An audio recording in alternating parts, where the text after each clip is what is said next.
Hingga saat ini Gibran Rakabuming Raka belum mendapat sanksi dari PDIP setelah menjadi cawapres Prabowo Subianto.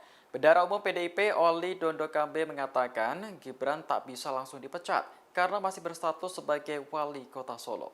Oli menjelaskan PDIP bisa memecat kadernya yang melanggar aturan jika berstatus anggota fraksi. Namun ada pengecualian bagi yang masih berstatus sebagai kepala daerah. Hal ini karena kepala daerah dipilih oleh rakyat melalui pemilu.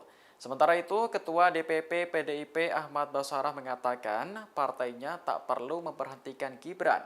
Menurutnya, rakyat telah menganggap Gibran keluar dari PDIP dengan sendirinya.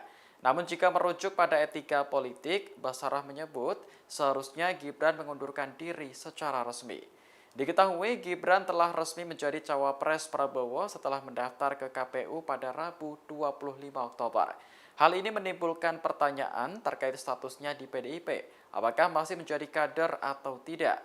Saat dikonfirmasi, Gibran hanya mengatakan bahwa urusan kartu tanda anggota sudah clear.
Download Tribun X sekarang, menghadirkan lokal menjadi Indonesia.